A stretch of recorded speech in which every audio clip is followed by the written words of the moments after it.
Hey everybody, new video. So, and I closed the door, hopefully it'll be quiet. Since the derivative of a function gives us a slope formula for tangent lines, we should be able to find tangent lines. Occasionally we want to find a tangent line, but sometimes we also want to call something, ready, called a normal line. And that is a line that is perpendicular to the tangent. And I'll explain the physics of that later when we get back to class, all right, when I get back to class. So number 6 says find the equation of the line tangent to the graph at that point. And so the first thing that I need to do is take the derivative of that equation. And I'm going to do it right here. I'm going to say f prime of x, here's my prime mark, is going to equal, ready, I have a constant, it's 4. I have a power, it's 5. I'm going to go ahead and multiply those two things together, and I'm going to get 20. X has now reduced the power down to a 4. I'm going to take the derivative of this next piece. And this is me using that last rule. Remember from up above, I said, hey, you can take a derivative of a function that's got a plus sign just by taking the derivative of the piece and then taking the derivative of the other piece and then adding them together. So I just wanted to tell you I was using that rule. All right, back to here. I have a -3. I should multiply by the power of 2. That's going to be a -6. And then I'm going to say that I have x. And then I'm going to say at the end, don't forget that the derivative of 5 is 0. Have you noticed how I'm writing all those zeros down? I just want to do it at the beginning so that you remember to take the derivative of a constant. All right, so now that I have the derivative, I say that I want to know what's happening when x equals 1, because that's the point where I'm checking.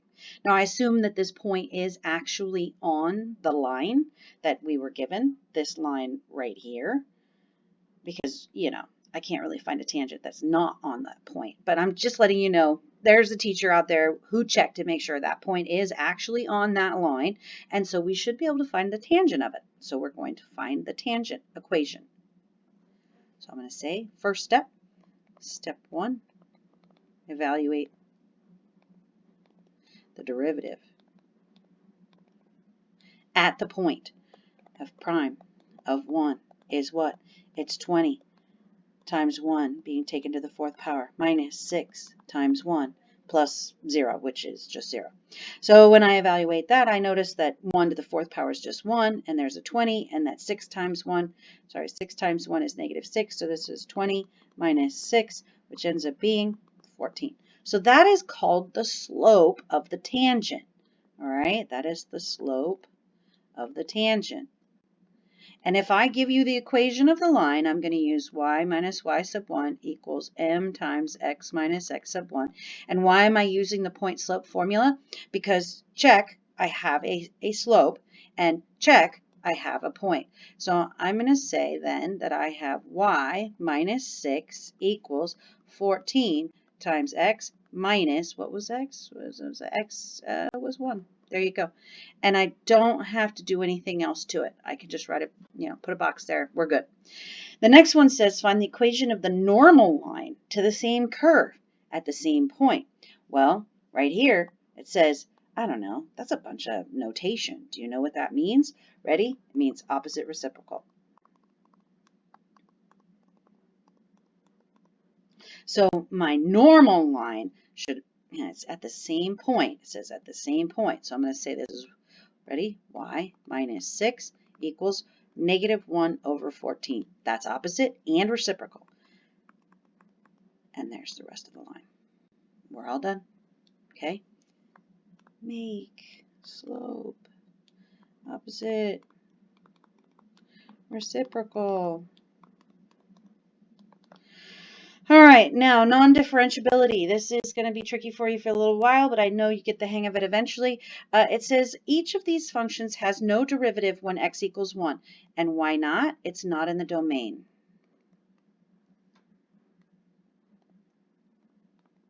I do have a limit, so the limit does exist.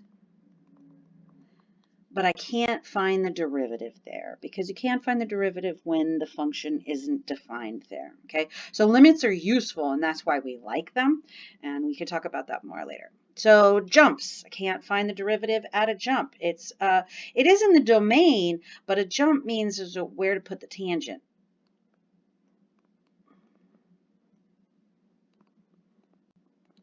Right? I have no idea where I could put it. Also, by the way, the limit one-sided limits. They definitely exist. They're not equal to each other, though, so the limit doesn't exist at that point. All right, if there's a vertical asymptote, I can't I can't find a derivative there, and again, it's because it's not in the domain. All right, not in the domain, right there. That would not be in the domain. If there is a cusp or a corner, I call this a cusp or a corner, then I can't find a derivative there. And by the way, this is usually absolute value.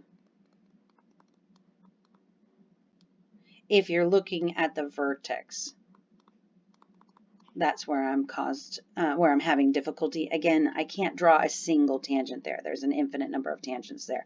All right, if I have a vertical tangent, okay, here's the deal. If I find out that I have a number divided by 0, when I try to find my opposite reciprocal slope, then boom, the vertical tangent means that there's no derivative there. It is in the domain, that number, and also there is a limit there. It's just that I can't find the derivative when I'm dividing by 0. So there's some pictures to help you with that. These 5 characteristics destroy differentiability: holes, jumps, vertical asymptotes, sharp turns, and vertical tangent lines. Note, if a function is not continuous, it is not differentiable. And again, stuff has to be in the domain in order for me to be able to take a derivative of it. And a function may be continuous but still not be differentiable, which has those last 2 pictures above. And I believe that we should be getting ready to do some homework now. Finding x values where it is not differentiable. I'll save this for another day.